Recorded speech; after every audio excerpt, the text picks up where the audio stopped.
already touched on this. Obviously, the news came out today about Calvin Ridley, how he may want to have a fresh start, new start. Obviously, we know what happened this season. I'm not sure what week it was in, but stepped away from the game for mental health problems. Joe, I guess we'll talk about that situation, and then what do you think are some potential suitors for him, and what do you think about kind of that whole thing? Because we know Calvin Ridley's elite, and maybe potential trade packages. Kind of what do you think on the entire thing? It's a very weird situation because it happened so abruptly. I Mm-hmm. remember when he decided not to go to London to face the Jets with the team, and then he took a break from football. At the time, it felt like the Atlanta Falcons organization was doing everything they possibly could to accommodate him, to make him feel needed, to make him go get help. I mean, they were there for him throughout the entire way. So I don't know where the relationship went sour. And in terms of talking about potential suitors, I mentioned it earlier, the New York Jets, and I'm not going to mention another team because I'm going to speak it into existence here. Calvin Ridley, I want to see on the New York Jets because, for one, the AFC East is going to be a really tough division for years to come. You have the Bills who are not going anywhere, the Patriots who are now resurging because they drafted Mac Jones, and now that offense is able to move down the field. But the defenses in our division are very tough, and especially the secondaries. And talking about Miami, Xavier Howard, Byron Jones, we need a guy like Calvin Ridley to go up against those corners to really make it tough. And if we can have Calvin Ridley with Elijah Moore, Corey Davis, with Mike Carter, and I wouldn't even be opposed to drafting Jameson Williams. Let's bring in four guys who can really ball out.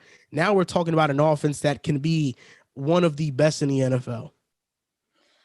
Yeah, Calvin Ridley, I just want to touch up on it.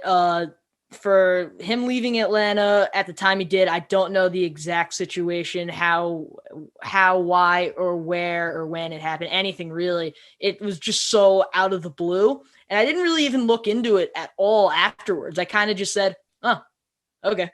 And it was kind of just like, it just happened. And Atlanta hasn't really skipped a beat, as they haven't really seemed to miss him. Russell Gage has kind of filled into his role, as weird as that sounds.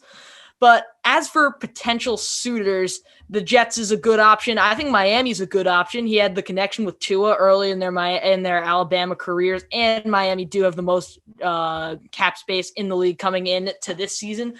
But I think the most likely outcome is him ending up in Philadelphia.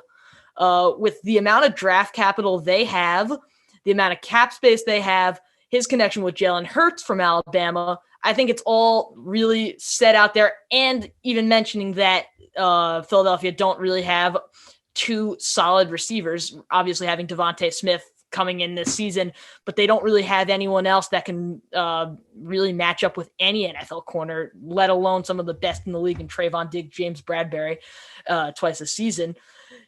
I don't think there's any other better team to take him on. And I think Philadelphia are completely willing to do so. So I think that's the best option. Yeah, with the whole situation, definitely came out abruptly, and I don't think there's been some big commotion, but I think best suitors, I think the Jets could be, and just looking at teams that kind of need the receiver, I would love to say the Giants, but I don't think we'll go get him, obviously with kind of the money we've spent. And then I think that I think I said Miami Jets. I think the Eagles definitely be a big one.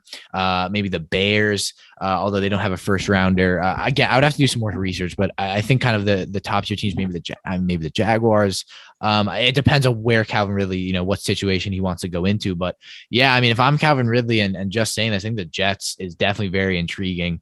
If they can maybe with Jameson Williams. But I think, trade value wise, I don't know. I really don't know. As we said this earlier, I think Calvin really is worth a first round pick.